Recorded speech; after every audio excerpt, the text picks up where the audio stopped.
In 30 years on the force, I learned that strangers don't share memories. But there I was. In room A terrified secretary described a scar on a man's back she could not have seen. In room B, that man described the view from her bedroom window. No shared past, no mutual friends. Just two people who recognized each other instantly, yet swore they had never met. It was a mathematical impossibility. Sitting right there in my handcuffs. It was November 1992. The kind of November that feels more like a wet, gray blanket than a month on the calendar. The rain had been hammering the windows of the 4th Precinct for 3 days straight, a relentless, rhythmic drumming that usually helped me think. But that night, the sound was just noise. I was sitting at my desk nursing a cup of coffee that had gone lukewarm an hour ago. The station was mostly quiet, the night shift settling into that heavy, low-hum silence where the only sounds are the scratching of pens and the occasional squeak of a chair. I was finishing up paperwork on a stolen cargo van. Routine, dull work, when Lieutenant Miller waved me over. Miller didn't wave people over for stolen vans. He looked pale, not sick, just unsettled. "Harlan," he said, his voice low. "I need you in interrogation room A, and then I need you in room B. Don't look at the files yet, just talk to them."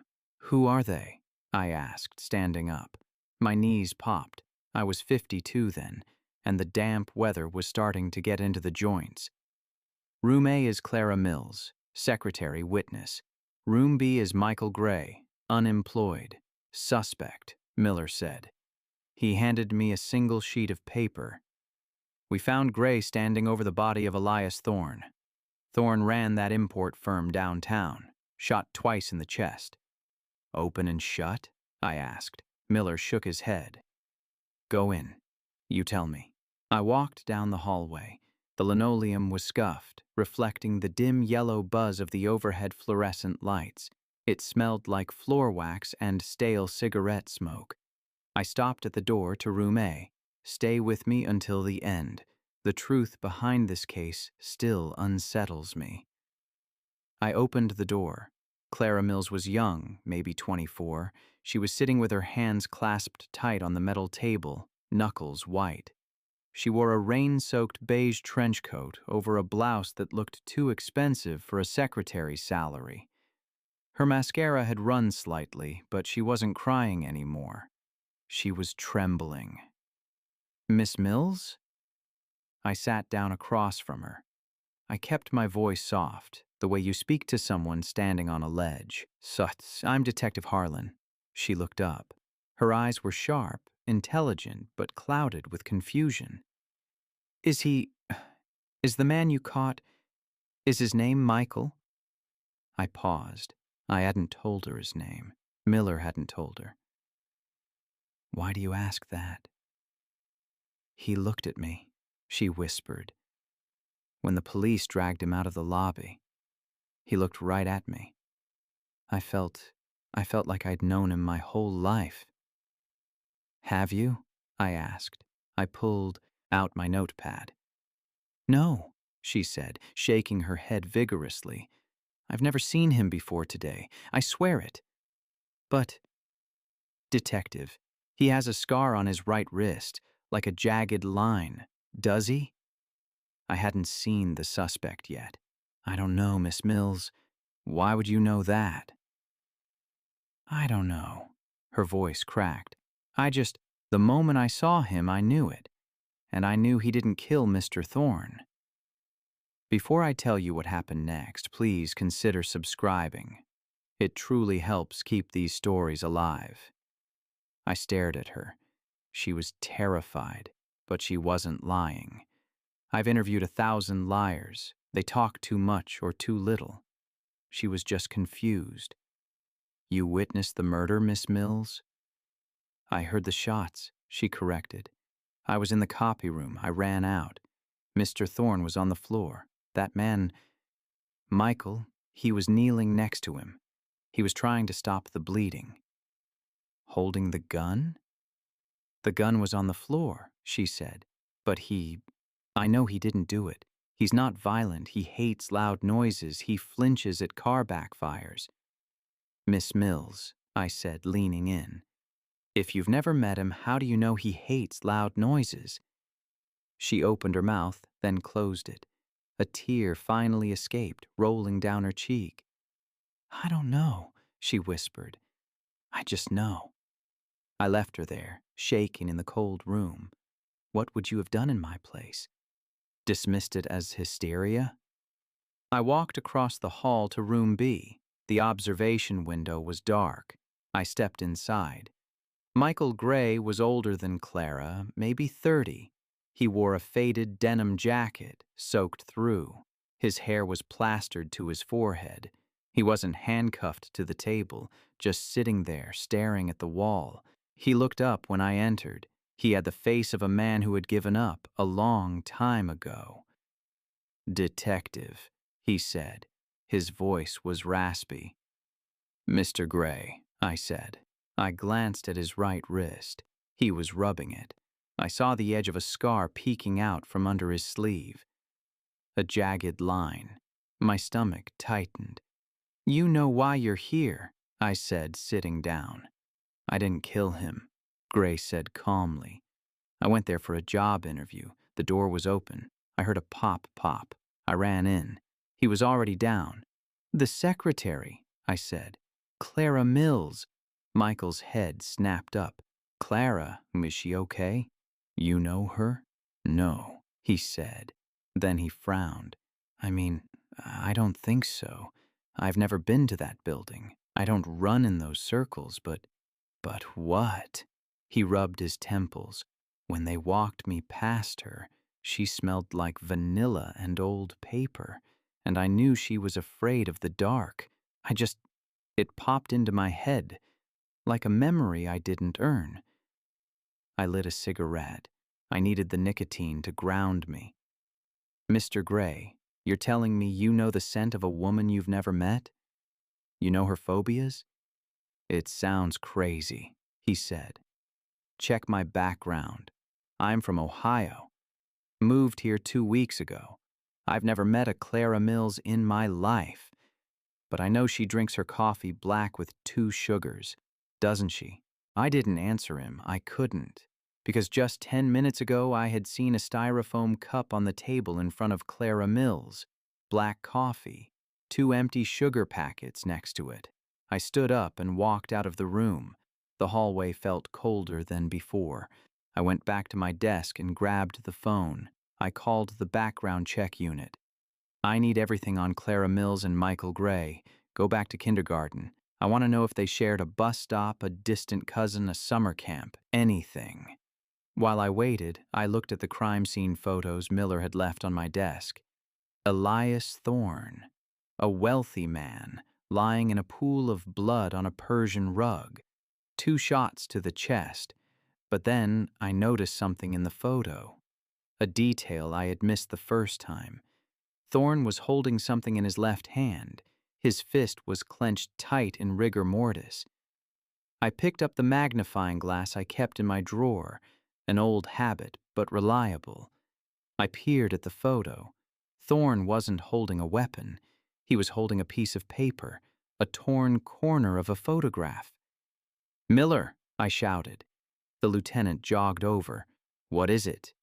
The paper in Thorne's hand. Did forensics bag it? Yeah, Miller said. Just came in. It's weird, Jack. Why? It's a corner of an old photo. Sepia tone. Looks like it's from the 40s.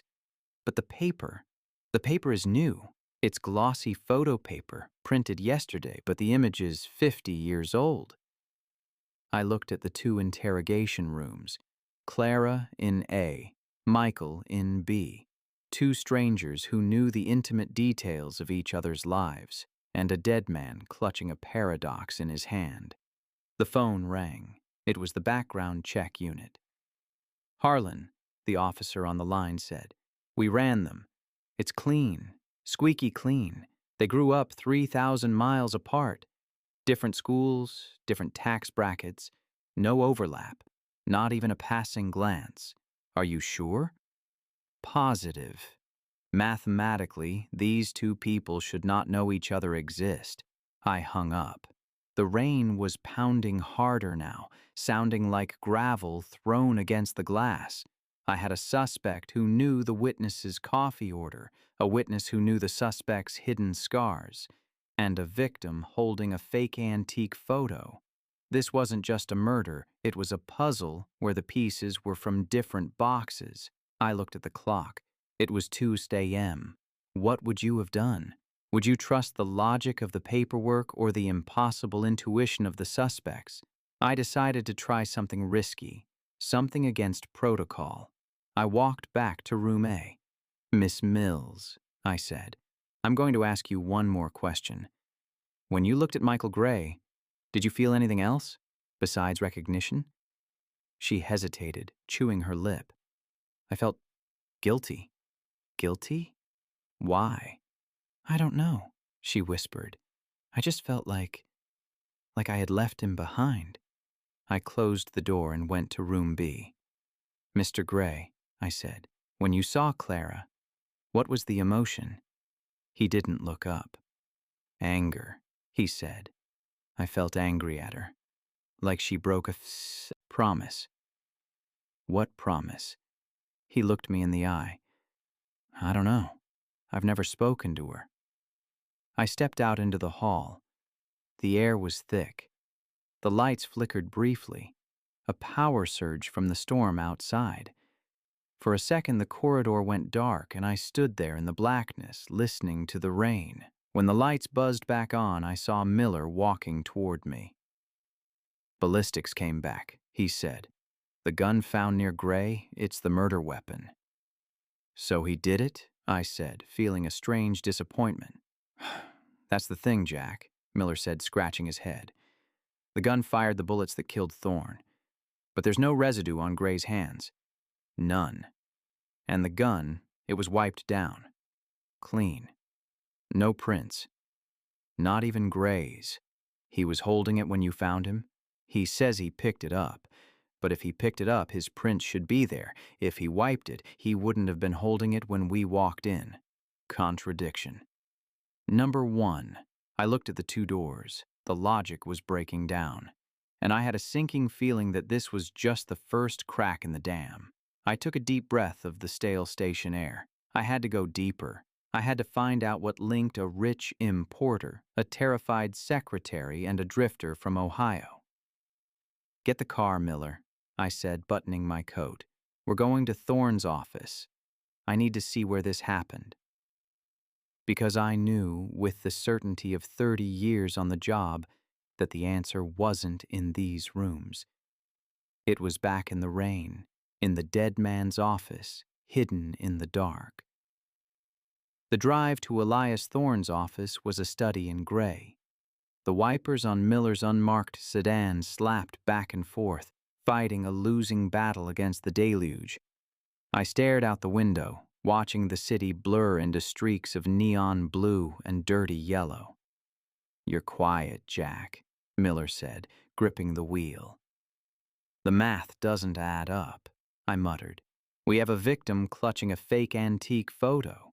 We have a suspect and a witness who share a brain but not a history. And we have a gun that wiped itself clean. Miller parked the car in front of a brick building in the garment district. Thorne Imports was stenciled on the glass door in peeling gold leaf. The street was empty, save for a stray cat seeking shelter under a dumpster. We ducked under the police tape and went inside. The office smelled of lemon polish and copper, the distinct metallic tang of blood. The body had been moved, but the chalk outline on the Persian rug was a stark reminder of the violence that had visited this room. I walked the perimeter. I'm a creature of habit. I start at the walls and work my way in. The room was lined with bookshelves, heavy, leather-bound volumes that looked like they hadn't been opened in years. It was a stage set, designed to make Thorne look like a scholar, but a man who imports cheap textiles doesn't read 18th century philosophy. Miller, I said, pointing to the desk. Look at the dust. Miller squinted. What about it? It's thick everywhere, except here. I pointed to the second drawer on the left. The handle was clean. I pulled it open. Empty. Just a paperclip and a single, lonely stick of gum. Someone cleaned it out, Miller said, or Thorne was hiding something he needed access to quickly. I knelt down and felt the underside of the drawer. There it was. Tape. I peeled it back. A small key dropped into my palm. It was silver, filed down, the kind you use for a safety deposit box or a hidden safe.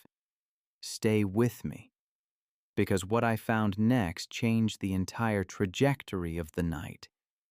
I stood up and scanned the room again. If I were a paranoid man hiding secrets, where would I put a safe? Not behind a painting, that's for movies. I'd put it somewhere boring. I walked over to the filing cabinet in the corner. It was locked, but the silver key slid in with a satisfying click. The top drawer rolled open. Inside, there were no invoices, no tax returns. There were 2 manila folders. One was labeled C. Mills. The other was labeled M. Gray. I felt a chill that had nothing to do with the drafty window. I opened Clara's file. It wasn't an employment record. It was a surveillance log. October 12th. Subject purchased raincoat. Beige. October 14th. Subject visited Dr. Aris for insomnia. October 15th. Subject expressed fear of enclosed spaces. I opened Michael's file. November 1st. Subject arrived from Ohio. Bus terminal. November 2nd. Subject applied for work at the docks. Rejected due to wrist injury. These weren't just observations. They were dated before today. Thorne had been watching them. But why? Why stalk a secretary and an unemployed drifter? And then, clipped to the back of Michael's file, I found it.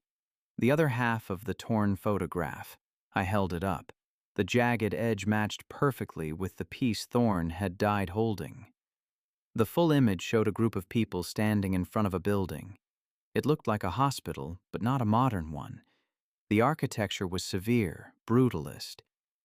In the foreground, 2 children were sitting on the grass. A boy and a girl. They were holding hands. I turned the photo over. Someone had written a date in pencil. 1968. Clara and Michael were in their 20s. They weren't even born in 1968. So who were the children?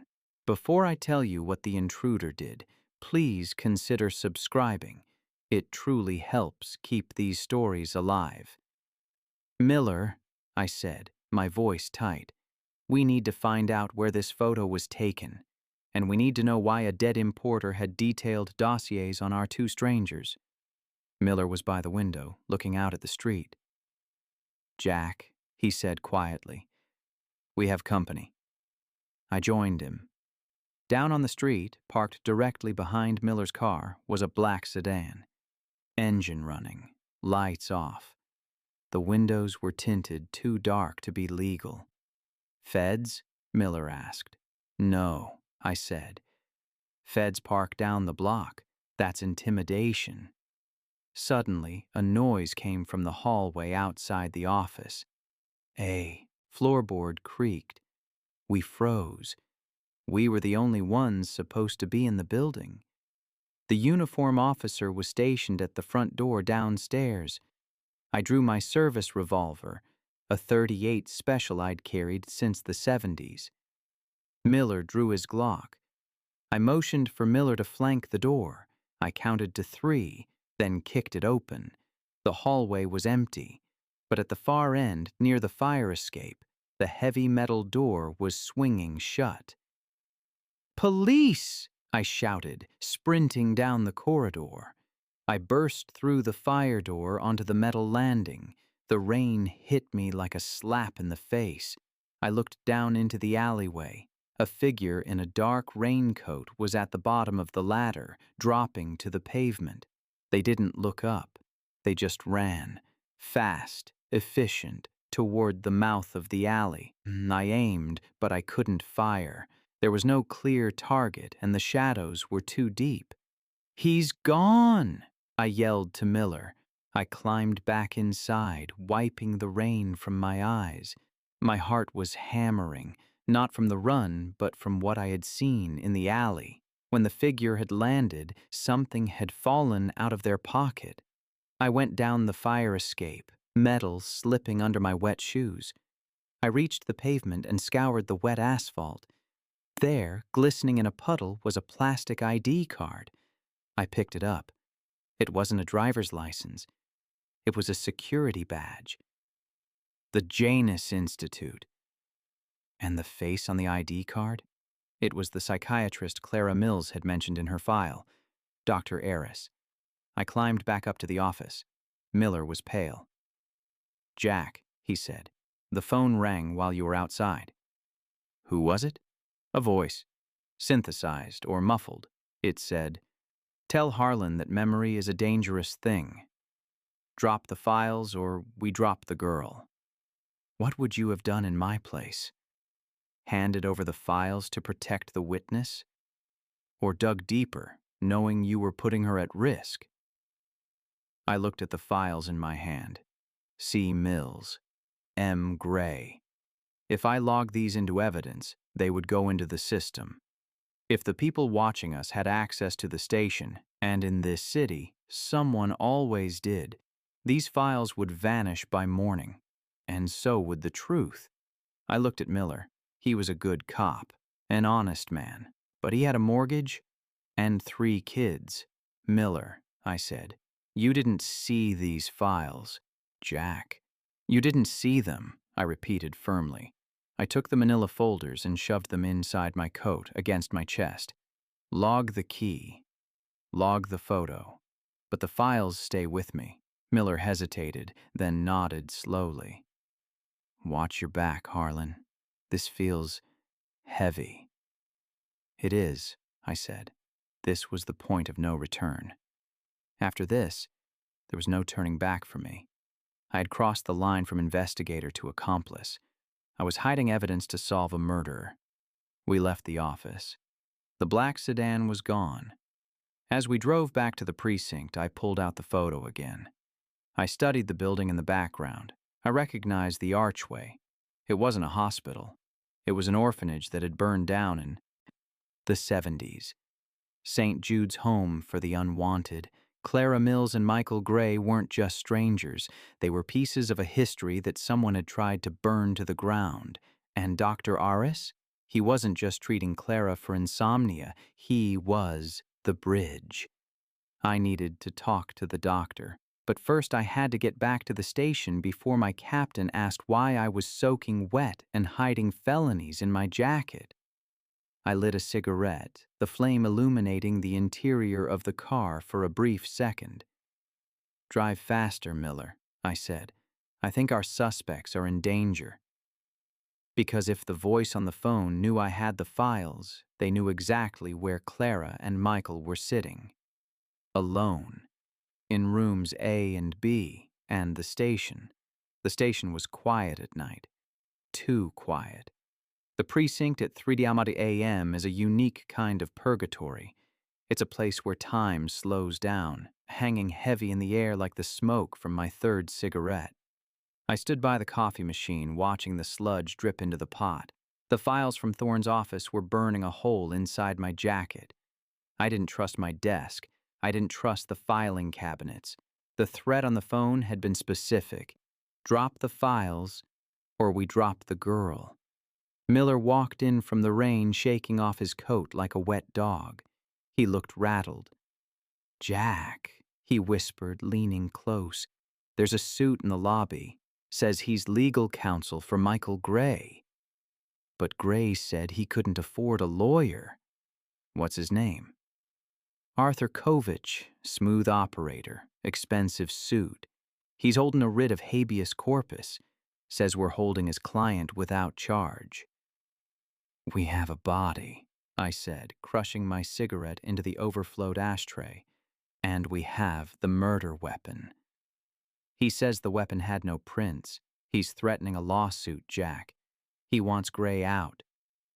Now, I looked toward the holding cells. If Michael Gray walked out that door with Kovich, he'd be dead within the hour. Or worse, he'd be erased. Stay with me, because the next 10 minutes nearly cost me my badge and my life. I walked out to the lobby. Arthur Kovich was standing there, looking like he'd stepped out of a magazine ad for shark repellent. He was too clean for this time of night. Not a drop of rain on his cashmere coat. Detective Harlan? Kovich said, smiling without showing his teeth. You're violating my client's civil rights. Which client? I asked. The unemployed drifter who arrived 2 weeks ago? Who hired you, Mr. Kovich? A concerned third party. The Janus Institute. They help displaced individuals. There was that name again. Janus, the two-faced god, looking to the past and the future. Mr. Gray stays until I process him, I said, crossing my arms. You have nothing, Kovich said, his voice dropping an octave. No prints, no witness identification. In fact, I understand the witness, Miss Mills, claims he is innocent. You're holding an innocent man based on what? A hunch? He stepped closer. And I hear you visited the victim's office tonight.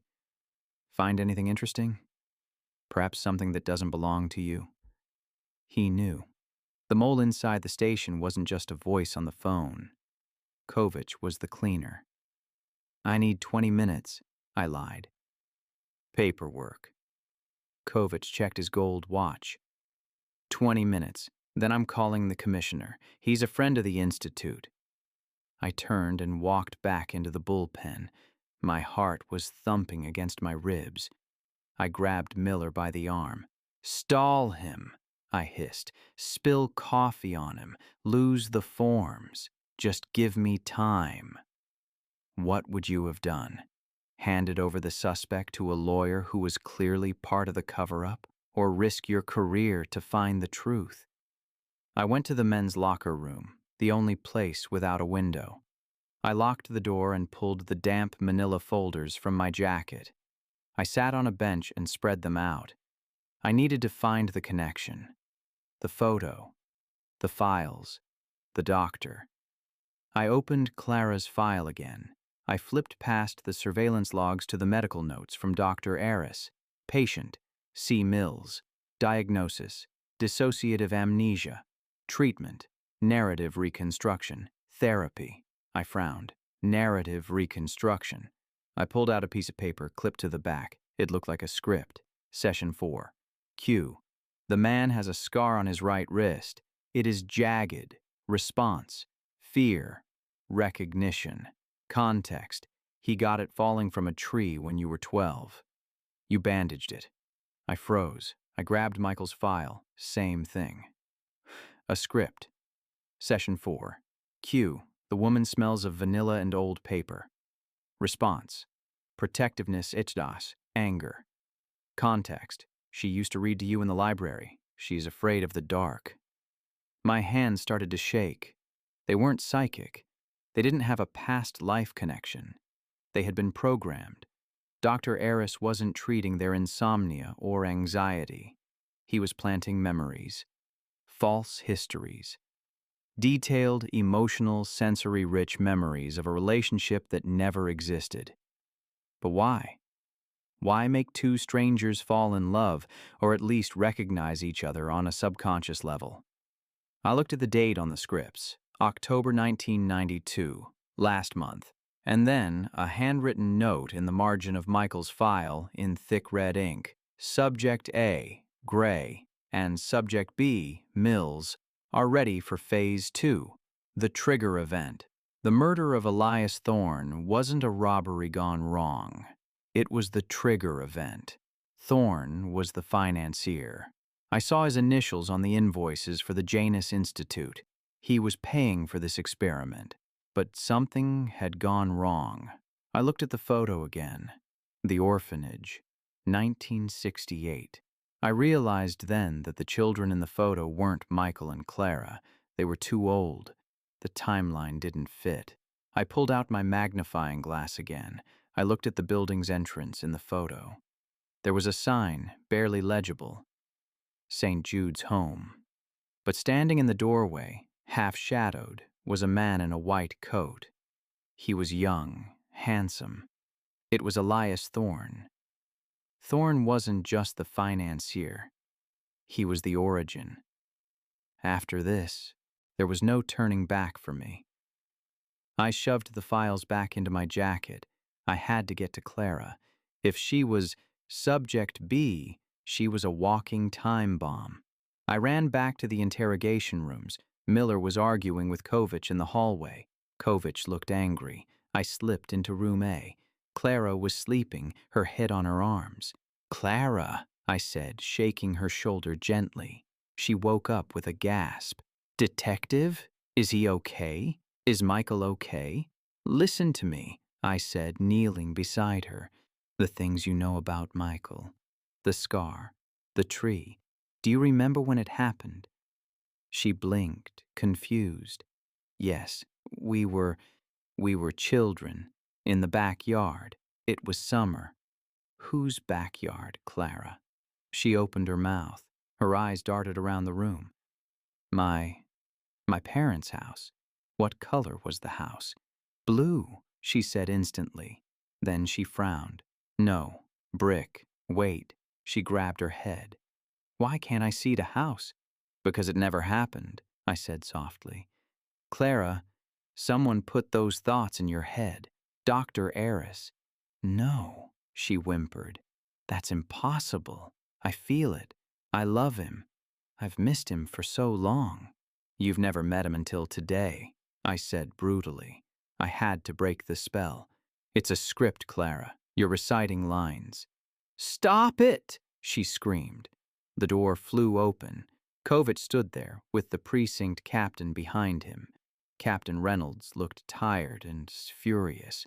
"Harlan," Reynolds barked, "step away from the witness. Mr. Kovich has filed a harassment complaint. You're done." "Captain, listen to me." "Badge and gun, Jack. Now. You're suspended."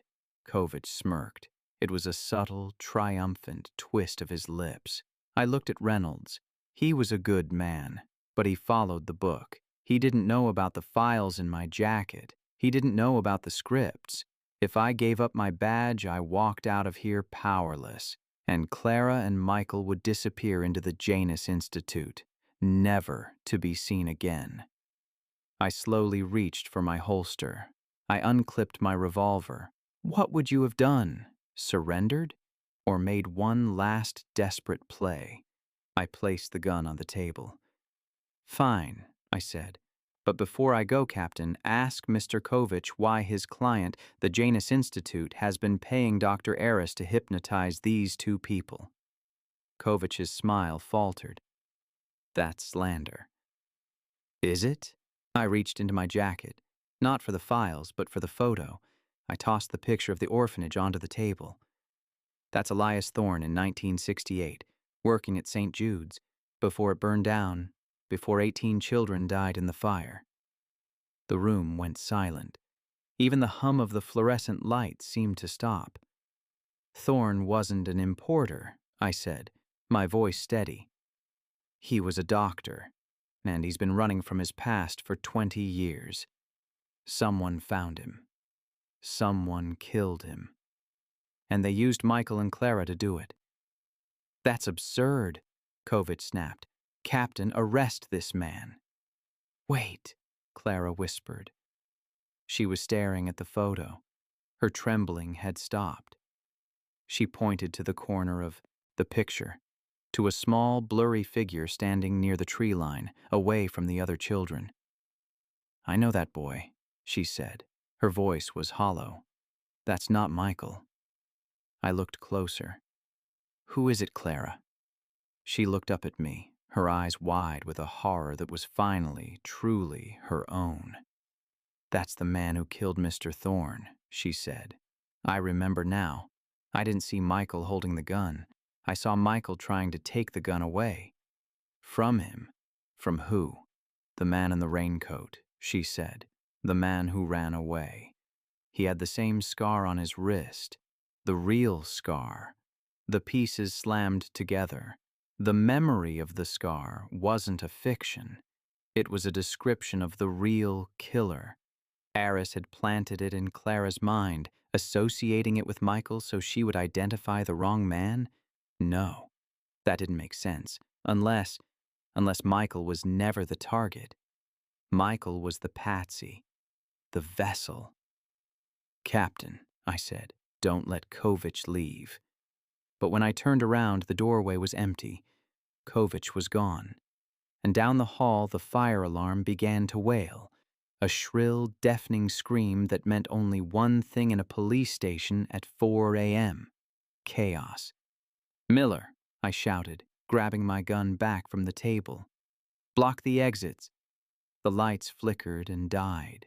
We were plunged into darkness. The hunter had become the hunted. And the killer wasn't outside the building anymore. He was inside. The darkness in a police station is never truly black. It's a murky, shifting gray, cut by the crimson pulse of the emergency strobes. The fire alarm continued its rhythmic shrieking. Eh, eh, eh. A sound designed to induce panic. I didn't run. Running makes you miss details. I moved low, hand on my revolver, stepping softly on the linoleum. "Miller," I shouted over the noise. "Secure the prisoner in room B." "I've got him, Jack," Miller's voice echoed from the dark. "But the electronic locks, they disengaged." "Of course. The fire safety protocol. When the alarm trips, the magnetic locks on the interrogation rooms release." Kovich knew that. He hadn't pulled the alarm to escape. He pulled it to open the doors for someone else. I reached room A. The door was ajar. My stomach dropped. Clara? Empty. The chair was overturned. I scanned the hallway. The red emergency light flashed, freezing the corridor in a stroboscopic nightmare. Flash. Empty hall. Flash. A shadow moving near the back exit. Flash. A man in a raincoat dragging a woman. It wasn't Kovich. Kovich was soft. This man was efficient. It was the figure from the alleyway, the man Clara had identified from the photo. "Police! Let her go!" I yelled, leveling my weapon. The figure didn't stop. He shoved the back door open, dragging Clara out into the deluge of the alley behind the station. I followed. "Stay with me," because the man I met in the rain wasn't a criminal. He was an architect of the human mind. The rain was torrential now, washing away the grime of the city. I burst into the alley, my gun raised. "Stop!" I commanded. The man spun around. He held Clara in front of him like a shield. A silver scalpel glinted in his right hand, the same hand that bore a jagged, ugly scar. The emergency lights from the station doorway cast a bloody glow on his face. It was Dr. Eris, the psychiatrist, but he didn't look like a doctor now. He looked desperate. "Put the gun down, detective," Eris shouted over the thunder. "You don't understand the variables." "I understand enough," I said, stepping closer, keeping my aim steady. "I understand that Elias Thorne wanted out. I understand you used Michael Gray as a puppet. And I understand that you're the one who pulled the trigger." Thorne was weak. Eris spat. We were on the verge of a breakthrough. Narrative reconstruction. We can cure trauma by overriding it with happiness. We can create bonds between strangers that are stronger than blood. "You didn't create happiness," I said, inching forward. "You created a murder weapon." "It worked, didn't it?" Eris laughed, a manic sound. "Clara saw Michael and knew him. She knew his scent. She knew his fears. The implantation was perfect. It wasn't perfect, I said, because she didn't blame him. You wrote a script where she identifies the man with the scar as the killer, but you forgot one thing, Doctor. You made her love him too much. The empathy you planted, it overrode the accusation. Eris blinked. The logic hit him, the human element he hadn't calculated. Before I tell you how it ended, please consider subscribing. It truly helps keep these stories alive. Let her go, Eris. It's over. Kovich is gone. The files are with the captain. There's nowhere to go. Eris tightened his grip on Clara. She was sobbing, rain plastering her hair to her face. I can start again, Eris muttered. New subjects, fresh slate. Look at your wrist, Doctor, I said calmly. He frowned, glancing down at his scar. In that split second of distraction, Clara did something brave and foolish. She didn't scream. She stomped her heel down onto Eris's instep. Hard. Eris flinched. His grip loosened. I didn't shoot him. I'm not that kind of cop. I tackled him. We hit the wet asphalt hard. The scalpel skittered away into a puddle. Eris wasn't a fighter. He was an intellectual who thought he was a god. I pinned him in 3 seconds, cuffing his hands behind his back. Dr. Eris, I panted, wiping mud from my face. You have the right to remain silent, and I suggest you use it. Miller burst through the door, flashlight sweeping the alley. Jack, you okay? We're good, I said, hauling Aris to his feet. Get Clara a blanket, and get Michael Gray out of the cell. He's not a suspect.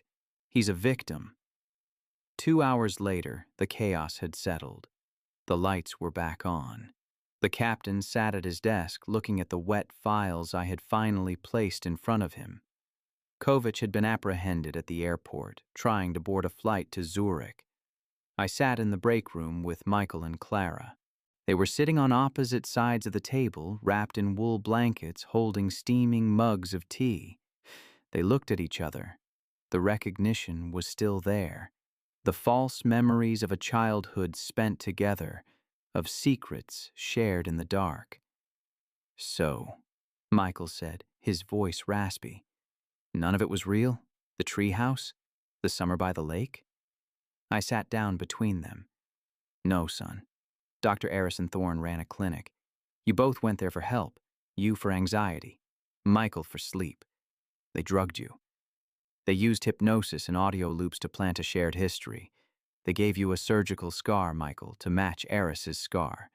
They wanted Clara to see the murder, see the scar, and point the finger at you. Why? Clara whispered. To see if they could, I said. Thorne was funding it, but he got cold feet. He wanted to shut it down. Eris killed him and decided to use the murder as the final test of his Subject A and Subject B. Michael touched the scar on his wrist. It looks so real. It is real, I said, but the story behind it isn't. What would you have done? Would you want to keep the memories even if they were fake?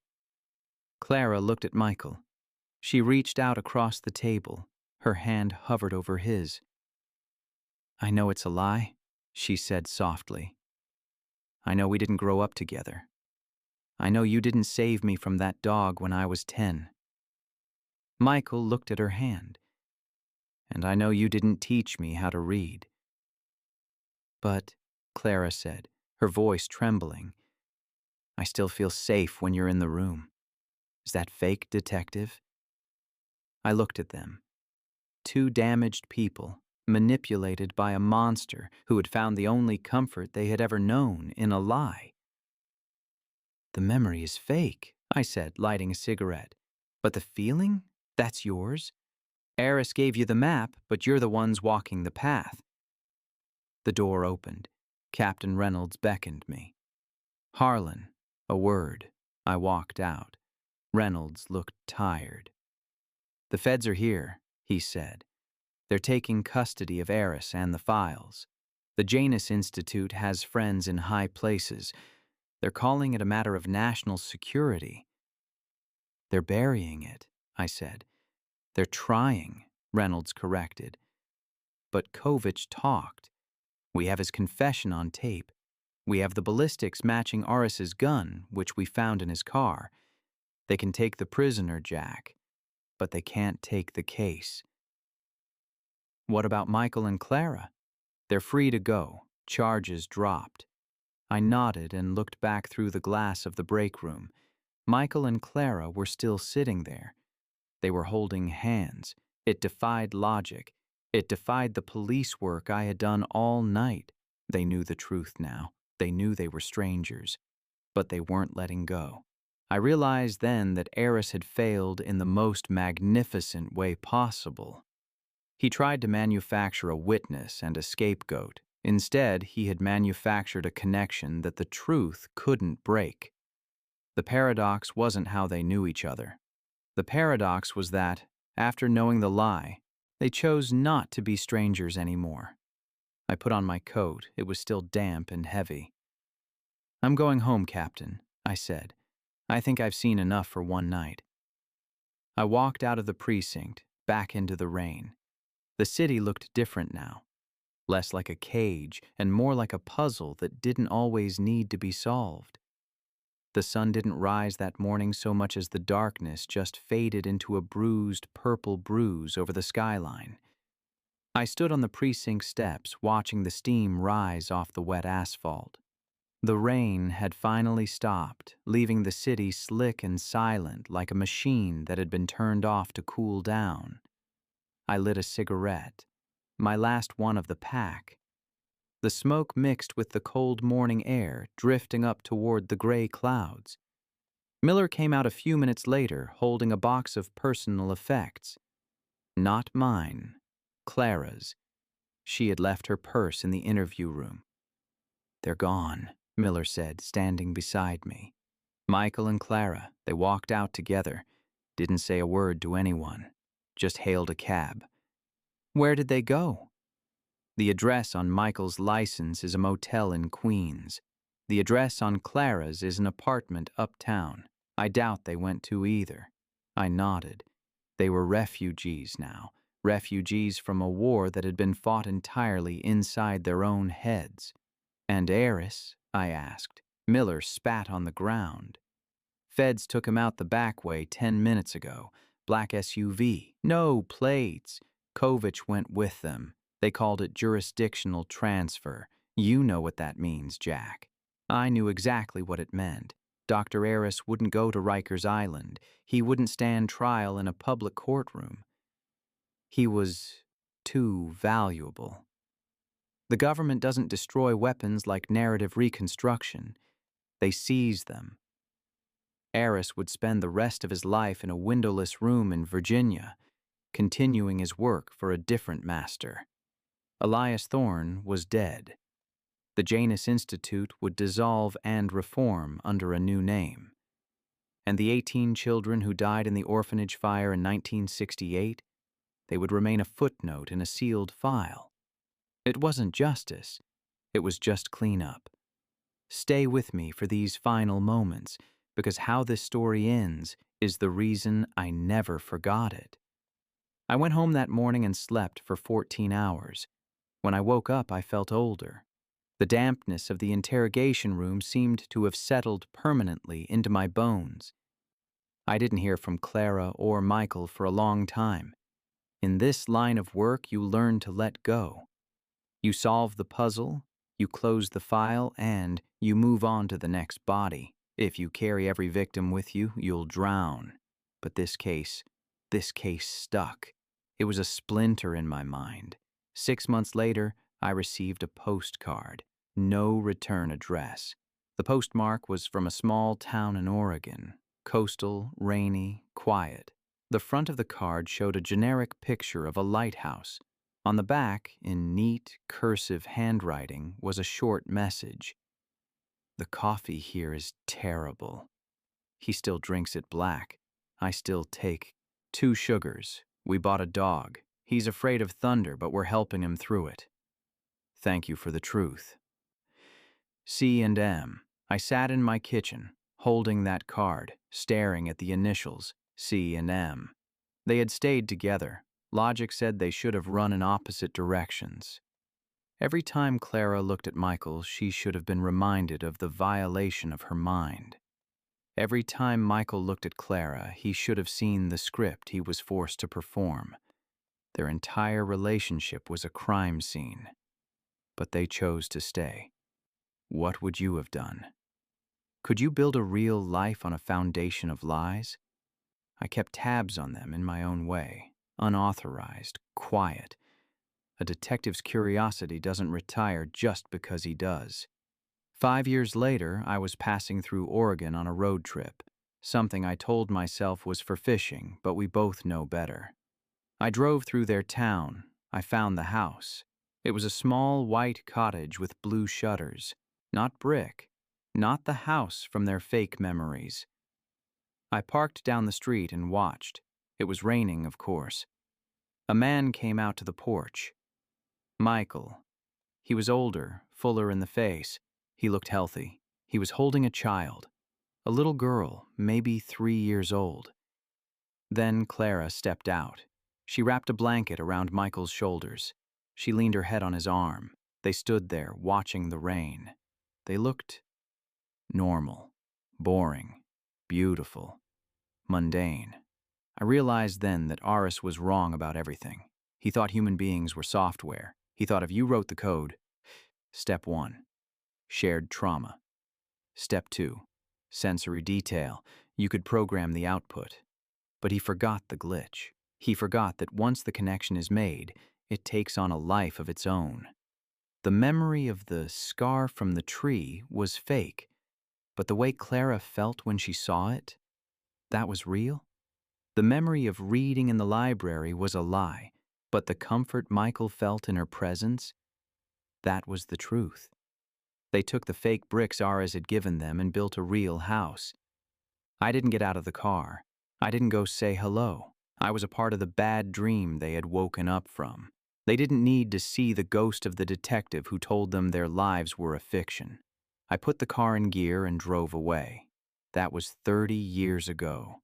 After this, the silence of my own house felt different. I'm retired now. The badge is in a drawer. The city has changed. The neon is brighter. The surveillance is digital, and the rain feels more acidic. But I still think about them. I think about them because they represent the only time in my career where the lie was better than the truth. Usually, my job was to strip away the lies to find the ugly, rotting truth underneath. The husband didn't go to a meeting. He went to a motel. The business partner didn't die of a heart attack. He was poisoned. The truth was always a skeleton. But with Clara and Michael, the truth was that they were strangers. The lie was that they were soulmates, and they chose the lie. Or maybe they made the lie true by believing in it hard enough. It changed how I look at people. When I see a couple on a park bench holding hands, I don't wonder how they met anymore. I don't wonder if their stories line up. I wonder if it matters. We are all just a collection of stories we tell ourselves. Some are true, some are embellished, some are planted by a doctor with a God complex and a government grant. But in the end, you aren't defined by where the memory came from. You're defined by who you choose to sit with in the dark when the fire alarm goes off. That night in the precinct, amidst the chaos and the flashing lights, I saw two people lose everything they thought they knew. They lost their pasts, they lost their identities, but they found each other. And in a cold, gray world, maybe that's the only evidence that counts. I still have that postcard. It's tucked in a book on my shelf, yellowed with age. Sometimes when the rain hits my window just right, I take it out and look at the lighthouse. It reminds me that even in the darkest noir, sometimes, just sometimes, the good guys win, even if they have to cheat reality to do it. That's the case of the woman who recognized a man she never met. It defies logic, it defies procedure, but it happened. I was there. And what's the strangest case you ever heard of? I'd like to read your stories in the comments.